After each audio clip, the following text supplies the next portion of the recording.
Bom, pessoal, dando continuidade ao que a gente falou no fim do outro vídeo, que aquela ideia de expansão térmica pensando em volumes, o tratamento de corpos líquidos é o mesmo de corpos sólidos. Então, aquela equação de ΔV igual a V0, 3α ΔT, sendo 3α a gente chamar de beta, também é válido para líquidos. Portanto, dilatação térmica nos líquidos tratado da mesma forma que nos sólidos. Porém, nós temos alguns casos particulares, como por exemplo a água.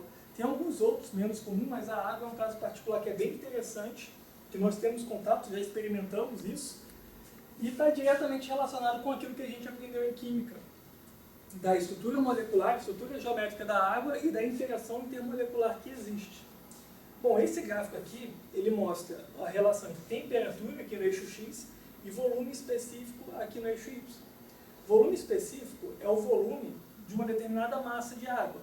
Portanto, é exatamente o inverso da densidade, certo? Aqui está sendo a unidade de centímetro cúbico por grama, centímetro cúbico, unidade de volume, por massa de material, certo? E aqui, ó, quando a gente vê o gráfico de temperatura por volume específico, a gente vê que no início aqui, do que está sendo apresentado nessa figura, eu vou diminuir a temperatura, o volume dele vai diminuindo, assim como mostra aquela equação que a gente estudou no vídeo anterior, certo? Então aqui está tudo bem. Só que chega num ponto, no limite de temperatura, em que a partir dela, quando eu continuo diminuindo a temperatura, o volume dela começa a aumentar. E é isso aqui que dá a particularidade da água e algumas questões que você já viu, como por exemplo estourar a garrafa no congelador. Garrafa de líquido contendo água ali dentro, ela estourar no congelador por conta dessa expansão que dá a temperaturas mais baixas. Portanto, aqui o caso é o seguinte: o volume específico, como eu falei, ele é o inverso da densidade. Então, em torno de 4 graus Celsius, a água tem a sua densidade máxima. Inclusive, isso já foi utilizado como referência para massas relativas, certo? E aí, a partir de 4 graus Celsius, volume específico mínimo, densidade máxima, isso aí, a densidade começa a diminuir, e aí o volume específico começa a aumentar, certo? Chegando no limite do gelo, que a gente sabe que o gelo ele é menos denso que a água. Quando você coloca um cubo de gelo na água, ele vai ficar flutuando exatamente por conta dessa baixa densidade. Agora, por que isso ocorre? Se a gente pensar na fase líquida nós temos as partículas ou as moléculas de água ali em contato, porém elas têm liberdade de movimento, certo? Elas têm energia cinética potencial que seja, mas energia térmica suficiente para se manter em movimento constante, certo? Quando eu vou diminuir a temperatura, as interações intermoleculares do tipo de ligação de hidrogênio, que são uma das mais fortes que existem, como a gente aprendeu lá em química, elas passam a ter importância.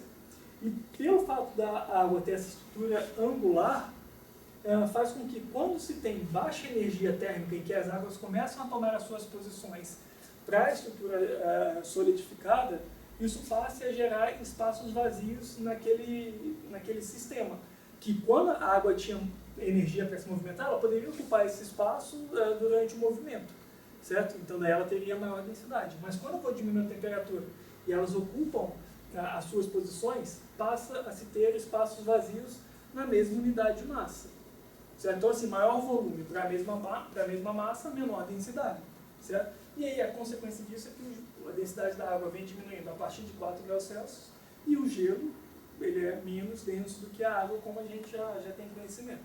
Então assim, nós podemos tratar da forma como nós tratamos, pela equação de dilatação volumétrica em função da variação de temperatura, porém tem alguns casos particulares, certo? Vamos utilizar a ideia de forma mais linear, deixando de lado um pouco o caso particular, para resolver aquele problema lá. Tem algumas coisas interessantes. Bom, imagina que eu tenho um caminhão que ele vai fazer um carregamento de diesel e ele é carregado em um dia quente. Ele é carregado por essa quantidade de volume. Galões é uma unidade de volume que eu não me recordo exatamente quantos litros equivale, mas é em torno de 3,8 litros, se eu não me engano. Mas a gente não precisa se importar com isso, vamos trabalhar nessa unidade de galões mesmo. Então esse caminhão ele é carregado com 9.785 galões de diesel. Só que essa carga ela vai ser entregue onde a temperatura ela é 41 graus Fahrenheit mais baixa do que a inicial. A pergunta é, quantos galões foram entregues? A primeira coisa que a gente tem que saber aqui é qual que é o coeficiente de dilatação térmica volumétrica do diesel. Então assim, o beta do diesel, ele é de 9,5 vezes 10 a menos 4 graus Celsius. a menos 1. A unidade do beta é igual a do alfa, porque beta é igual a 3 alfa pelaquela discussão que a gente falou antes. Certo? Bom, qual que é a equação para a variação do volume? Como a gente viu, ΔV igual a V0, beta, ΔT. Então, o volume final vai ser igual ao volume inicial mais V0, beta, ΔT. Certo? Aqui a gente tem que tomar cuidado com a grandeza ΔT. Por quê? A unidade do beta está sendo dada em grau Celsius a menos 1. Enquanto que a variação de temperatura está sendo dada em grau Fahrenheit. Certo? Qual que é o ΔT aqui? Pelo dado aqui. Ó. Tem que chamar a atenção que a temperatura ela é 41 graus Celsius mais baixa. Então essa variação é negativa, menos 41 graus Fahrenheit. Certo? Lembra lá da relação, quando a gente colocou a escala lado a lado, cada grau Celsius que sobe, eu vou elevar aqui 1,8 Fahrenheit, grau Fahrenheit. Lembra daquela relação que a gente deu lá atrás? Portanto, se eu estou com uma variação, isso aqui, de um valor específico, no caso menos 41, isso aqui corresponde a 1,8 vezes da variação em graus Celsius. Certo? Então, ΔT em graus Celsius vai ser aquele termo lá, grau Fahrenheit, dividido por 1,8. E mais uma vez, cuidado com a equação de conversão de escala no ponto. Porque aqui a gente está falando de variação. Então aquele mais 32 ou menos 32 a gente não vai levar em consideração aqui. Porque aqui é a variação, não a temperatura no ponto. Certo? E fazendo essa conta aqui, isso aqui vai dar aproximadamente menos 22,8 graus Celsius de variação de temperatura. Beleza? Foi isso mesmo, né? Que você calculou lá antes.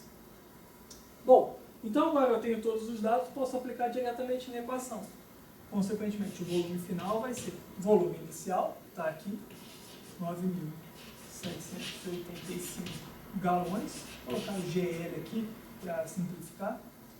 Mais V0, 9.785 GL, vezes o beta, que foi dado, 9,5 vezes 10 a menos 4 graus Celsius a menos 1, vezes o ΔT, que é negativo menos 22,8 graus Celsius. Certo? E aí, ó, eu posso cancelar o grau Celsius a menos 1 por esse grau Celsius.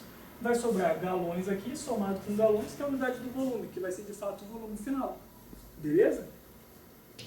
Então, ao fazer esses cálculos, essa conta aqui, isso aqui vai dar um resultado de aproximadamente 9.573 galões que foram entregues. Então, olha só, ele saiu com carregamento de um volume de 9.785. Mas quando ele chegou lá, ele entregou unicamente 9.573 unidades de volume, no caso galões ali. Certo? Foi perdido material? Não, não foi. O que aconteceu é que ele se comprimiu. Portanto, ao se precificar esse material, nessa situação, a gente não pode dar o preço pelo volume, temos que dar o preço pela massa, porque a massa entregue foi a mesma, já que a matéria não foi destruída e nem criada ali. Certo? Só que foi entregue uma massa com o menor volume, portanto, com a maior densidade. Então, ao se precificar, ao dar preço nessas belezas, nós temos que dar preço na massa e não no volume. Quando a gente vai no posto, a gente paga o volume lá, né? Mas tem que tomar um certo cuidado com isso aí. Ainda que a vazão é para ser corrigida, levando em consideração a temperatura. Mas, enfim. Bom, aqui vocês viram que a gente fez o mesmo tratamento matemático para caso de líquido, assim como a gente pode fazer no caso sólido. Beleza?